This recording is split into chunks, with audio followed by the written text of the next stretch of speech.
जय भीम, जय भीम, जय भीम, जय भीम, जय भारत, जय भारत। दुनिया को समता, स्वतंत्रता, बंधुता, न्याय, प्रज्ञा, शील, करुणा और मैत्री का मार्ग दिखाने वाले तथागत भगवान बुद्ध देश के दलितों, पिछड़ों, आदिवासियों की और महिलाओं की हजारों साल की गुलामी को तोड़ने वाले डॉक्टर बाबा साहेब अम्बेडकर जी और बहुजन समाज के सभी महापुरुषों के, ऋषि मुनियों के चरणों में कोटि कोटि नमन करते हुए मंच पर आसीन आदरणीय भिक्षु संघ, सभी बहुजन समाज के इधर बैठे हुए योद्धा, माताओं, बहनों, सभी को क्रांतिकारी जय भीम अभिनंदन होता है।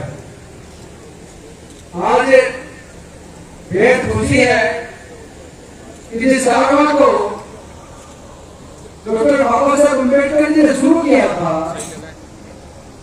वो कार्यक्रम जो बीच में थोड़ा सा शिथिल पड़ गया था, पिछले लगभग 8-9 सालों में उस भीम कार्यक्रम में एक जबरदस्त क्रांति का आगाज हुआ है।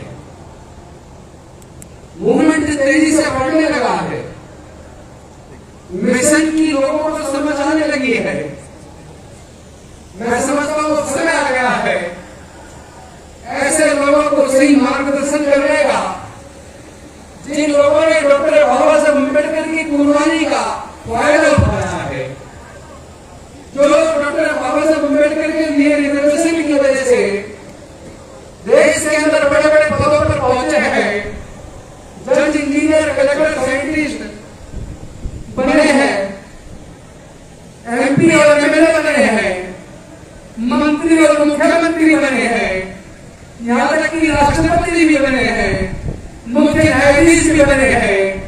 तो ये जो डॉक्टर बाबा साहेब अम्बेडकर की कुर्बानी की वजह से हमारे लोगों को ये सब कुछ मिला है, अब उनको एहसास कराने का समय आ गया है कि तुम्हें जो मिला है वो डॉक्टर बाबा साहेब अम्बेडकर का दिया है, केवल तुम्हारी अपनी मेहनत से नहीं मिला है।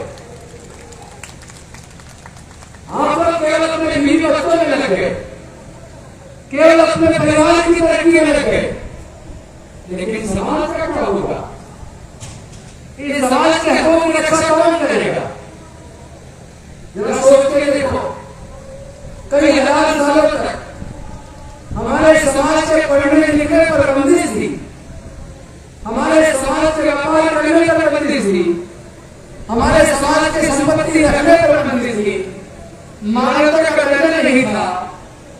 लेकिन डॉक्टर बाबा साहेब अम्बेडकर ने हमारे हजारों साल की गुलामी तोड़ने के लिए अपने छोटे छोटे 4 बच्चों और जवान पत्नियों को कमाकर अपने पूरे जीवन को चलाकर हमारे जीवन में रोशनी पैदा की। हमने क्या किया? हम लोग एमपी, एमएलए, जज, कलेक्टर, मंत्री, न्यायाधीश, प्रोफेसर, साइंटिस्ट, डॉक्टर, इंजीनियर बनने के बाद अपने घर तक सीमित हो गए। केवल हमारे बीवी बच्चे तरक्की करें, हमारा परिवार तरक्की करे और पूरा समाज पिछड़ जाए। ऐसे नेताओं की क्या आपको जरूरत है जो आपके धरने के ऊपर अपनी आवाज बुलंद न कर सके?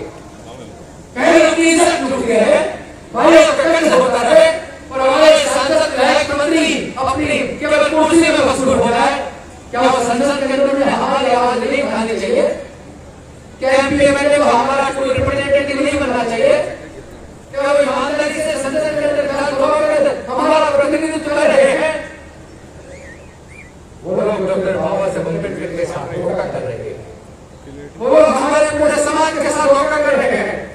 सोच के देखिए, जिनको हजारों साल तक हर चीज से वंचित रखा, लेकिन डॉक्टर बाबा साहेब अम्बेडकर की कुर्बानी की वजह से उनके पढ़ाई के रास्ते, नौकरी के रास्ते, संसद में जाने के रास्ते, विधानसभा में जाने के रास्ते, व्यापार में जाने के रास्ते सारे खुले हैं।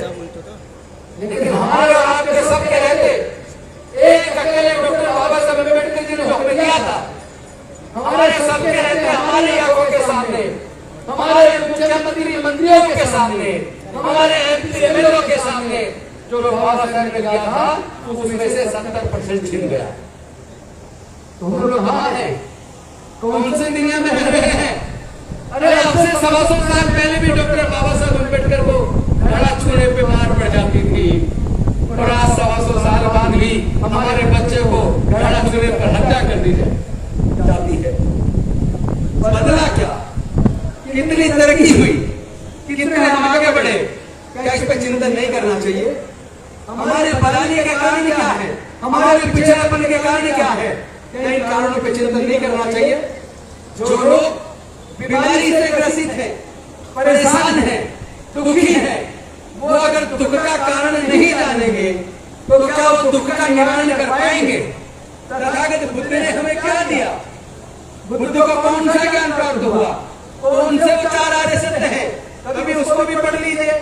हम लोग अपने आप को डॉक्टर बाबा साहब अम्बेडकर का अनुयायी बताते हैं, हम बुद्ध धर्म की चर्चा करते हैं, लेकिन बुद्ध के धर्म को मानते नहीं, बाबा साहेब को जानते नहीं, उनके केवल मूर्ति पूजा करते हैं, उनके विचार को अपने आचरण में नहीं लाते।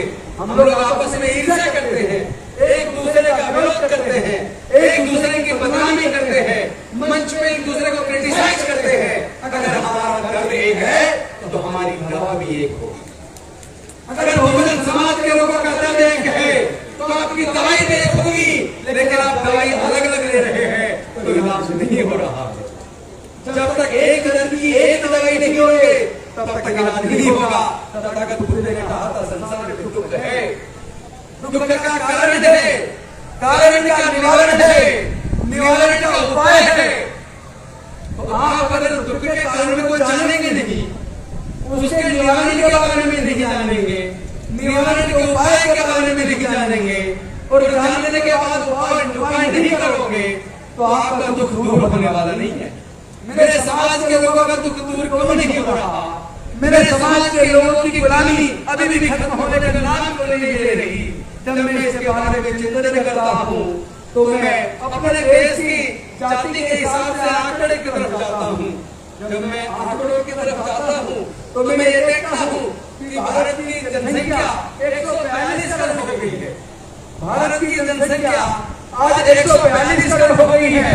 इस 142 करोड़ में से लगभग 42 करोड़ तो केवल SC/ST के लोग हैं, लगभग 42 करोड़, जो लगभग 30% बैठता है। ओबीसी के लोग, जिसमें मुस्लिम ओबीसी में आ जाता है, मुस्लिम में से 90% ओबीसी में आता है, तो मैं उसको मुस्लिम में न गिन के ओबीसी में गिनता हूँ। ओबीसी की जनसंख्या लगभग 50% है। 50-52% को, यानी कि लगभग 70 करोड़ देश के अंदर ओबीसी है, और जो बाकी के रिलीजियस माइनॉरिटीज हैं उनको भी लगभग 6 करोड़ है, तो ये बैठेगा 118 करोड़। तो मैं आप सबसे पूछना चाहता हूँ, 142 करोड़ में से 118 करोड़ SC/ST ओबीसी और माइनॉरिटी के लोग हैं, उसके बाद भी ये प्रधानी में क्यों जीते हैं? ये गुलाम क्यों है? इनका उत्पीड़न क्यों है? इसका एक ही कारण है कि ये लोग आपस में बड़े हैं, ये लोग एकजुट नहीं है। अरे जब हमारा दर्द एक है, हमारी समस्या एक है, तो इस समस्याओं से निपटारे का मार्ग भी एक है। वो मार्ग है SC/ST ओबीसी और माइनॉरिटी एकजुट का। इसलिए हमने बहुजन एकता सम्मेलन यहाँ जयपुर में बुलाने का आह्वान किया। हमने रघुनाथ पॉल जो हमारे मिशन जमीन के प्रदेश अध्यक्ष हैं, हमने उनको कहा था कि एक बिगुल आजादी का बन चुका है। डॉक्टर बाबा साहब अम्बेडकर की जो मसाल जो धीरे धीरे जिसकी कम होने लगी थी, हमने अपने लहू से उसको सींचना शुरू कर दिया है। वो फिर से तेज हो गई है। इस मूवमेंट को दुनिया की कोई ताकत रोक नहीं सकती। SC/ST ओबीसी माइनॉरिटी के हक को दुनिया की कोई ताकत छीन नहीं सकती, लेकिन मार्ग एक है, हम सबको एकजुट होना पड़ेगा। हम सबको एकजुट होना पड़ेगा। देश के अंदर केवल 1.5% सरकारी नौकरी है, जैसा भी नादिर अम्बेडकर कह रहे थे कि ये जो रिजर्वेशन है ये चांद सूरज के उम्र तक नहीं चलने वाला, जिसका खत्म होना तो तय है। आप इसके लालच में अपने असली हक अधिकार को भूल गए हो। अरे ये सरकारी नौकरियां केवल 1.5 करोड़ है। 1.5 करोड़ के अंदर SC/ST को कितनी नौकरी मिल जाएगी भाई? कितनी नौकरी मिल जाएगी? ज्यादा से ज्यादा 35 लाख मिल जाएगी, 40 लाख मिल जाएगी, लेकिन SC/ST की जनसंख्या 42 करोड़ है। 42 करोड़ लोगों में से अगर 40 लाख 50 लाख लोगों को नौकरी मिल भी जाए तो बाकी के 41 करोड़ लोगों का क्या होगा? उनका घर कैसे चलेगा? कभी उनके बारे में सोचा है? जो लोग केवल सरकारी नौकरी के बारे में सोचते हैं, मैं उनसे पूछना चाहता हूँ, देश के व्यापार का टोटल जो प्रतिशत है उसमें इस बहुजन समाज का हिस्सा कहाँ है? देश के अंदर जो जल जंगल जमीन है जिससे अरबों खरबों रुपया पैदा होता है, इस जल जंगल जमीन में आपका हिस्सा कहाँ है? क्या आप आजीवन केवल नौकरी के बारे में बात करेंगे? आप व्यापार में हिस्सा कब मांगेंगे? आप खेत की जमीन में हिस्सा कब मांगेंगे? आप जल जंगल जमीन में हिस्सा कब मांगेंगे? आप प्राकृतिक संसाधन में हिस्सा कब मांगेंगे? आप देश के जितने भी ऑर्गन हैं हर क्षेत्र में अपनी हिस्सेदारी और भागीदारी कब मांगोगे? आप तो एक छोटी सी चीज मान रहे हो, आप एक रोटी के टुकड़े के चक्कर में जो पूरी रोटी पे पैक है, अपनी पूरी रोटी एक छोटे से टुकड़े के चक्कर में गवा रहे हो। यही तुम्हारी बदहाली का कारण है, यही तुम्हारे उत्पीड़न का कारण है। अब एक टुकड़े से काम चलने वाला नहीं है। जो रोटी हमारी है उस रोटी को हम लेके रहेंगे, उस रोटी को हम लेके रहेंगे। साथियों, आप जरा सोचो, अभी मैंने देख रहा था, मैं जरा नौकरी की बात कर लूं। अभी दिल्ली पुलिस में 7,547 नौकरियां निकली। एक तरफ हम कहते हैं SC/ST OBC तीनों को मिलाकर 49.5% सीटें उनके लिए रिजर्व हैं, लेकिन ये 7547 नौकरियों में से जनरल कैटेगरी और EWS दोनों को 5,365 वैकेंसी रिजर्व कर दी। यानी कि लगभग 7,500 में से लगभग 5400 वैकेंसी केवल जनरल कैटेगरी को दे दी। तो आपकी बची कितनी? SC/ST OBC जिसकी जनसंख्या देश के अंदर लगभग 85% है, उसको टोटल कितनी मिली? उसको टोटल मिली 2182।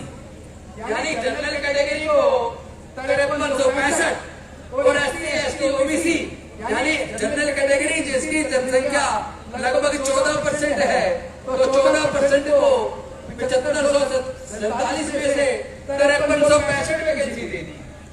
और SC/ST OBC जिनकी जनसंख्या लगभग 85% है, 86% है, उनको 2182 वैकेंसी दे दी।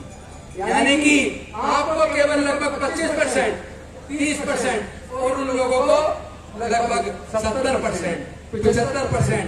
तो आपको न्याय मिल कर रहा है।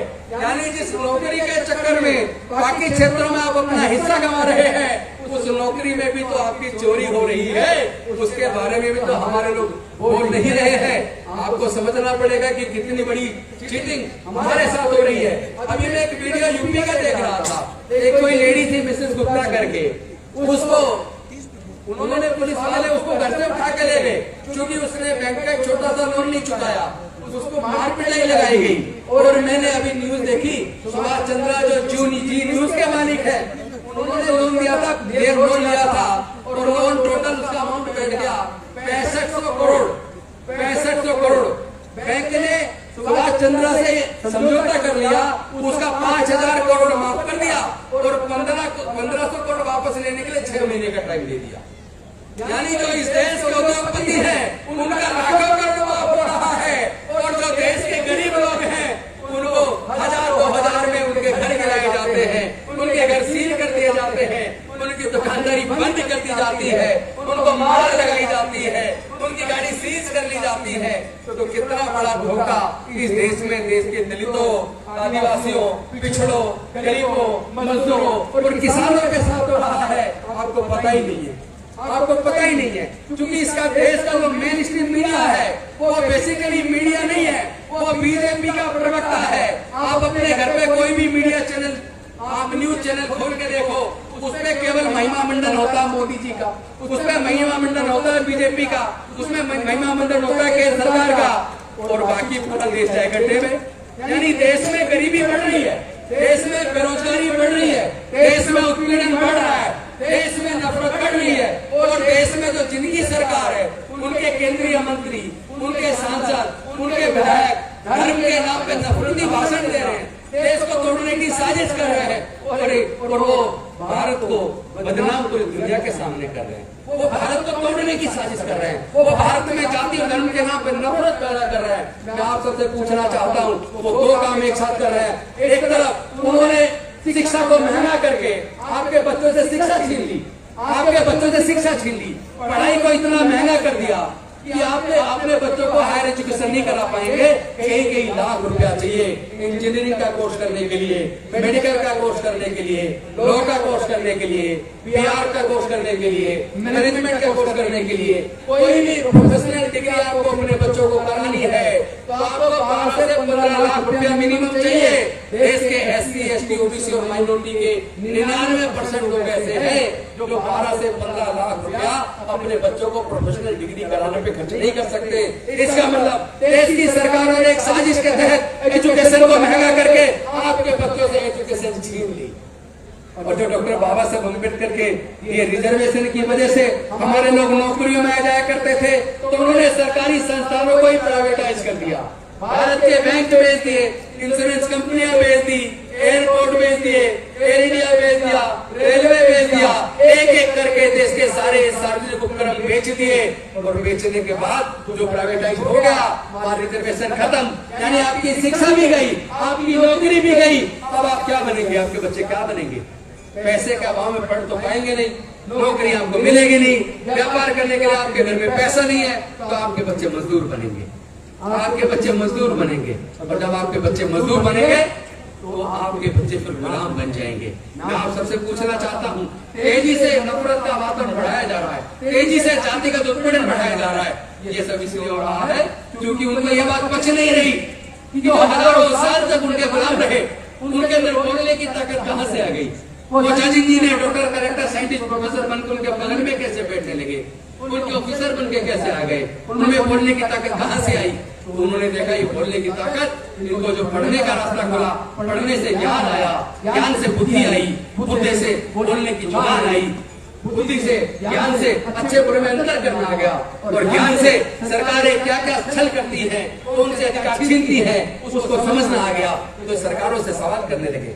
इन लोगों को जो आज केंद्र में सरकार है, राज्य में सरकारें हैं, इनको यह बात पसंद नहीं है SC, ST, OBC के लोग इनसे सवाल करें, इनको ये बात पसंद नहीं है। इसीलिए उन्होंने षड्यंत्र के तहत कि इनको बोलने की ताकत पढ़ने से आई है, इनको बोलने की ताकत नौकरी की वजह से, जो घर में पैसा आया नौकरी की वजह से आई है, इसलिए इनकी बोलने की ताकत अगर छीननी है तो इनसे पढ़ाई छीन लो, इनसे शिक्षा छीन लो, इनसे ज्ञान छीन लो, इनसे नौकरियां छीन लो। जब न नौकरी होगी, न ज्ञान होगा, न शिक्षा होगी, न पढ़ाई होगी, तो फिर इनको अच्छे बुरे में अंतर करना नहीं आएगा। और जब ये गरीब हो जाएंगे, गुलाम हो जाएंगे, मजदूर हो जाएंगे, फिर ये सत्ता से सवाल नहीं करेंगे। ये सवाल हम इनसे ना करें, इसलिए इन्होंने षड्यंत्र किया। इसीलिए इनके षड्यंत्र को समझने के लिए एक मैं एग्जाम्पल देकर आपको बताऊंगा। आप देखिए, OBC के रिजर्वेशन के लिए 1951-52 में आपको पता होगा एक कमीशन बना था, काका कालेलकर आयोग। काका कालेलकर आयोग की रिपोर्ट आई, 78 में दब गई, कोई इस पर चर्चा नहीं हुई। उसको लागू करना तो दूर की बात, उस पर चर्चा भी नहीं। उसके बाद 1978 के आसपास प्रोफेसर मंडल जी के नेतृत्व में मंडल कमीशन बना, उसकी भी रिपोर्ट आई, वो खत्ते में डाल दी। फिर 7 अगस्त 1990 को VP सिंह जी, माननीय VP सिंह जी देश के प्रधानमंत्री थे। 7 अगस्त 1990 की रात को उन्होंने मंडल कमीशन की सिफारिशों को लागू करने की घोषणा की। तो ये लोग कमंडल यात्रा पे निकल गए, इन लोगों ने धरने प्रदर्शन कर दिए, पूरे देश में बसें जला दी, सार्वजनिक प्रॉपर्टी जला दी। और उसके बाद कुछ लोग कोर्ट चले गए और कोर्ट में मंडल आयोग की सिफारिशों को कोर्ट ने लागू करने पर रोक लगा दी। और ये 2 साल केस चला। 1992 में सुप्रीम कोर्ट से ये जो केस था, Indira Sahni versus union of India, ये केस का जजमेंट आया 1992 में, यानी कोर्ट से जीतने में 2 साल लगे। उसके बाद इस जजमेंट पे सरकार को नोटिफिकेशन निकालना था और ये लागू कर देना था, लेकिन केंद्र की सरकार ने 1 साल नोटिफिकेशन को लागू करने पे लगा दिया। 1993 में जाके ये मंडल कमीशन पूरी तरह लागू हुआ और OBC जिसकी संख्या लगभग 50-52% है, उनके लोगों को भी न्याय मिलना शुरू हुआ। लेकिन न्याय मिलना शुरू ही हुआ था तभी उन्होंने देश के सारे उपकरण बेचने शुरू कर दिए, वो नौकरी भी आपकी छीन ली। देश के सारे जितने विश्वविद्यालय हैं, सारे आप देख लीजिए, वाइस चांसलर की लिस्ट उठा के देख लीजिए कौन है, आपको वही 3 जाति के लोग मिलेंगे, केवल 3 जाति के लोग मिलेंगे। देश के जितने बड़े बैंक हैं, जितने इंश्योरेंस कंपनी है, उनके मैनेजिंग डायरेक्टर्स कौन है, उनके डायरेक्टर्स कौन है, उनके जनरल मैनेजर्स कौन है, उसकी लिस्ट उठा के देखिए तो आपको पता लगेगा कौन है। आपके लोग है कहाँ? सारे देश के विश्वविद्यालयों के अंदर केवल आरएसएस के लोगों की चुन चुन के भर्ती हो रही है, आपको पता ही नहीं चल रहा। देश के जब विश्वविद्यालयों पर उनका कब्जा हो जाएगा, तब पढ़ाने वाले सारे उनके लोग होंगे, तो किसकी विचारधारा बढ़ेगी? अम्बेडकरवाद की विचारधारा बढ़ेगी या मनुवाद की बढ़ेगी? ये समझ रहे ना अंतर? अभी आप लोग सच को जानते नहीं है और जानना भी नहीं चाह रहे हो। आप तो केवल बाबा साहब की मूर्ति लगाकर, मोमबत्ती लगाकर, धूपबत्ती लगाकर सोच रहे हमने अपनी जिम्मेदारी पूरी कर ली। ऐसे मोमबत्ती जलाते रहे तो आने वाले 5 से 10 सालों में आप फिर से गुलाम हो जाएंगे। क्या आप अपने बच्चों को गुलाम देखना चाहते हो? नहीं देखना चाहते ना तो इस लड़ाई को लड़ना होगा। ये लड़ाई विचारधारा की लड़ाई है। ये लड़ाई बुद्धि और विवेक से, विचारधारा से, ज्ञान से लड़ी जाएगी। इस लड़ाई को ताकत नहीं कर सकते। आजकल हमारे बहुत से युवा कहते हैं हम लाठी का जवाब लाठी से देंगे, गोली का जवाब गोली से देंगे। अरे बेवकूफो, ये लड़ाई लाठी गोली की नहीं है, ये लड़ाई विचारधारा की है। ये लड़ाई विचारधारा की है और विचारधारा से हमारे समाज के लोग बहुत मजबूत हैं। विचारधारा से हमारे समाज के लोग बहुत मजबूत हैं। गलती हमारी ये है कि हम अपने महापुरुषों को पढ़ते नहीं, उनका अध्ययन नहीं करते। हमारी विचारधारा का नाम लेके पूरी दुनिया में जाके प्रधानमंत्री जी कहते हैं मैं बुद्ध के देश से आया हूँ। हमारे भारत ने दुनिया को युद्ध नहीं बुद्ध दिए हैं, कहते ही नहीं कहते। अभी पिछले दिनों अमेरिका गए थे हमारे देश के माननीय प्रधानमंत्री मोदी जी। उन्होंने कहा था यूक्रेन युद्ध के ऊपर, रूस के युद्ध के ऊपर अमेरिका में कहा था हमारे देश ने, भारत ने दुनिया को युद्ध नहीं बुद्ध दिया, दुनिया को शांति और मानवता का संदेश दिया। और आज G20 चल रहा है जिसका लास्ट दिन है। कल उन्होंने दिल्ली मैनिफेस्टो, दिल्ली घोषणा पत्र लागू, मतलब घोषणा पत्र पास किया सर्वसम्मति से। उसके अंदर भी प्राथमिकता दी गई है कि दुनिया के अंदर युद्ध नहीं होना चाहिए, दुनिया के अंदर घृणा नहीं होनी चाहिए। तो मैं पूछना चाहता हूँ माननीय प्रधानमंत्री जी, आपकी सरकार, आपकी पार्टी, आपके नेता देश के अंदर दलितों के साथ, मुस्लिम के साथ, अल्पसंख्यक के साथ, आदिवासी के साथ ये नफरत को बढ़ा रहे हैं, नफरत को बढ़ा रहे देश में। आप बढ़ रहे हो, धोखा दे रहे हो देश के आए हुए दुनिया के मेहमानों को। आप एक घोषणा पत्र पास कर रहे हो, पूरे बहुमत से पास कर रहे हो कि नफरत नहीं, युद्ध नहीं, बुद्ध चाहिए, शांति चाहिए। अरे शांति केवल दुनिया को नहीं, भारत को भी शांति चाहिए, भारत को भी बुद्ध चाहिए। अगर बुद्ध ने पूरे दुनिया को शांति और मानवता का संदेश दिया, समता, स्वतंत्रता, बंधुता और न्याय का मार्ग दिया, प्रज्ञा का, करुणाशील का मार्ग दिया, मैत्री का मार्ग दिया, तो इस मार्ग को भारत में भी तो अपना लो। जिस भारत में भी तो अपना लो। जिस राजस्थान के अंदर मैं आया हूँ, यहाँ मूंछ रखने पर आदमी हत्या हो जाती है, गला छूने पर आदमी हत्या हो जाती है, अपनी जायज मांग उठाने पर हत्या हो जाती है, घोड़ी पर बारात निकालने पर एक आईपीएस को धमकी दी जाती है, पूरे गांव को छावनी बनाकर वो आईपीएस ऑफिसर अपनी बारात निकालता है। तो भाई आजादी के 75 साल बाद आप कह रहे हो कि आजादी का अमृत काल है। मैं कह रहा हूँ अभी ये अमृत काल नहीं है, अमृत काल तो सम्राट अशोक के टाइम पर था।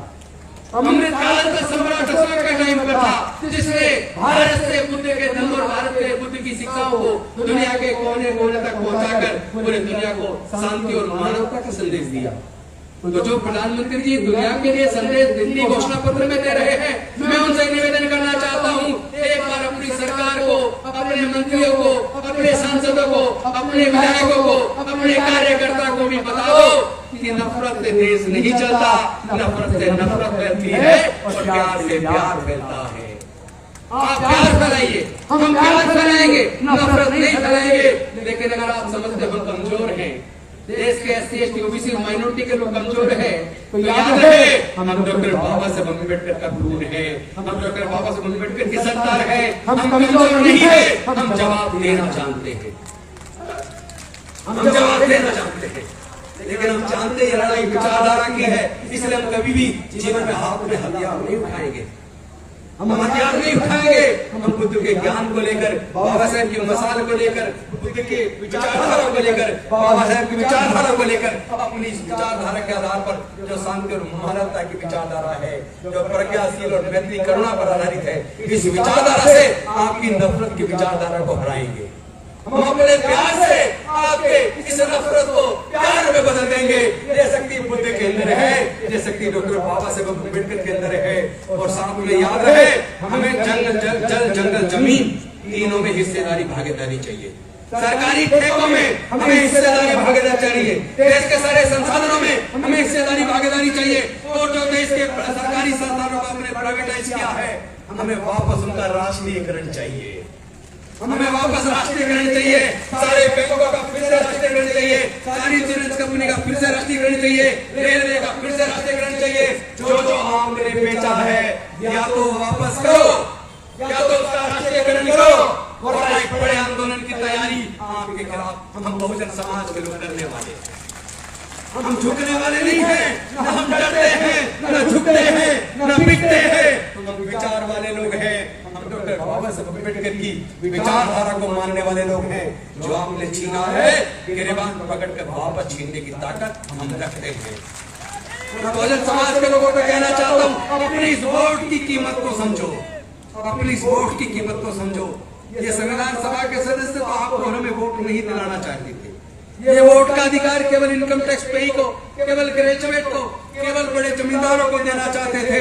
भला हो डॉक्टर बाबा साहब अम्बेडकर का, जिन्होंने पूरी संविधान सभा को अपने बुद्धि और विवेक से, अपने आर्गुमेंट से इस बात को मानने के लिए मजबूर कर दिया कि भारत में रहने वाले, केवल इनकम टैक्स पेई करने वाले, केवल ग्रेजुएट, केवल जमींदारों को नहीं, मजदूरों को भी, किसानों को भी, किसी भी जाति धर्म के सभी लोगों को समान रूप से वोट का अधिकार मिलेगा। और सबके वोट की कीमत होगी one man one vote one value. ये अधिकार बाबा साहब देंगे। तो ये सरकारें बना कौन रहा है? जो सरकारें देश के सार्वजनिक उपक्रमों को बेच रही है, जिस सरकार में बैठ के लोग नफरत पैदा कर रहे हैं, इन सरकारों को बनाता कौन है? ये समझ लीजिए, ये 85% लोग में से तुमने 70% लोग बहका लिए धर्म के नाम पर। आपने 70% लोग बहका लिए और तुम 15% को हो गए 85%, और हम 85% रह गए 15%। हमने, राजेंद्र गौतम ने, उनके साथियों ने, भीमराव अम्बेडकर जी ने, राजरतन जी ने, हम सब लोगों ने मिलकर संकल्प किया है, हम इस बहुजन समाज को दोबारा 85% बनाएंगे, दोबारा 85% बनाएंगे। अगर हम अपने वोट से आपकी सरकार बना सकते हैं, तो हम अपनी वोट से आपकी सरकार को गिरा भी सकते हैं। ये ताकत हमारे अंदर है। लेकिन याद रहे, आप अपनी वोट की वैल्यू की मत समझिए। अपनी वोट को शराब की बोतल में 1000-2000 रुपए में 10-20 किलो अनाज में बेचने की जरूरत नहीं है। क्योंकि अगर आप पैसे से, शराब की बोतल से, अनाज से अपनी वोट को बेचोगे, तो जिन पूंजीपतियों के पैसे से हमारे और आपकी वोट को वो लोग खरीदेंगे, उन्हीं पूंजीपतियों के हाथों वो देश का भविष्य बेच देंगे, हमारे बच्चों के सपनों को बेच देंगे। उन्होंने बेच दिया है, उन्होंने बेच दिया है। जो आदमी जिसकी खुद का व्यापार दुनिया के अमीरों में 208वें नंबर पर था, उसको 2 नंबर तक पहुंचा दिया। तो ये देश का पैसा जा कहां रहा है? देश की सरकार अमीर होनी चाहिए थी, देश के सार्वजनिक उपक्रम अमीर होने चाहिए थे। लेकिन जब कोई देश में से और दोस्त में से, दोनों डी से शुरू हो रहा है, जब कोई देश में से और दोस्त में से किसी एक को चुने और देश को चुनने के बजाय दोस्त को चुन ले, तो दोस्त अमीर होगा। और अगर वो देश को चुन लेता तो देश अमीर हो जाता। उन्होंने देश को नहीं चुना, उन्होंने दोस्त को चुना, तो दोस्त अमीर हो गया। हम लोग देश को चुनेंगे, हम लोग देश का हक वापस छीनेंगे। हम अपनी लड़ाई को समझ के सही दिशा में से ले जाने की जरूरत है। हम लोग वापस हम ये तय करेंगे, हम आने वाले चुनाव में भी लोगों को बताएंगे कि जो सरकारें आपके बच्चों की पढ़ाई का खर्चा ना उठा पाए, यानी किसी भी स्तर तक आपका बच्चा पढ़ना चाहे, चाहे वो डॉक्टर, इंजीनियर, जज, कलेक्टर, साइंटिस्ट, प्रोफेसर कुछ भी बनना चाहता है, जो भी बनना चाहता है, उसकी पढ़ाई पे जो भी खर्च आता है, उस पढ़ाई का खर्चा सरकार को उठाना होगा। आप बीमार हो जाए तो आपकी बीमारी का खर्चा कितना भी हो सरकार को उठाना होगा। आपके बच्चे बेरोजगार रहे ना रहे, उसको रोजगार मिले, ये सरकार की जिम्मेदारी है। कोई देश में भूखा ना सोए, सबको खाना भरपेट मिले, ये सरकार की जिम्मेदारी है। सबको रोजगार मिले, ये सरकार की जिम्मेदारी है। देश में नफरत पैदा ना हो, प्यार पैदा हो, ये सरकार की जिम्मेदारी है। समय रहते टाइम बम बैनर में न्यायालयों के द्वारा लोगों को न्याय मिले, ये सरकार की जिम्मेदारी है। और जो सरकार अपनी जिम्मेदारी से भागे, जो सरकार हमारे बच्चों की पढ़ाई का खर्चा ना उठा पाए, जो सरकार हमारे बच्चों के इलाज का खर्चा ना उठा पाए, हमें ऐसी सरकारों की जरूरत नहीं है। हम ऐसी सरकारों को निस्तानाबूद कर देंगे।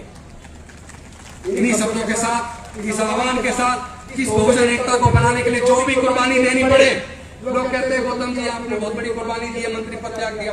अरे मैं कहता हूँ मैंने कोई कुर्बानी नहीं दी, ये मंत्री पद तो डॉक्टर बाबा साहब अम्बेडकर ने दिया था। मैंने उनके नाम पे उसको छोड़ दिया, उनकी विचारधारा को आगे बढ़ाने के छोड़ दिया। ये कोई बड़ी चीज नहीं है। बाबा साहब ने जो किया, अभी तो उसका कर्ज चुकाना है, अभी तो थोड़ा सा चुकाया है, अभी पूरा जीवन चलाकर पूरा जीवन अपने समाज के हक अधिकार के लिए हम लगाएंगे। इन्हीं शब्दों के साथ अपने वाणी को विराम देता हूँ। बहुत बहुत धन्यवाद। जय भीम, जय भारत माता, जय जय जय जय जय भीम, जय जय जय जय जय भीम, जय जय जय जय जय भीम।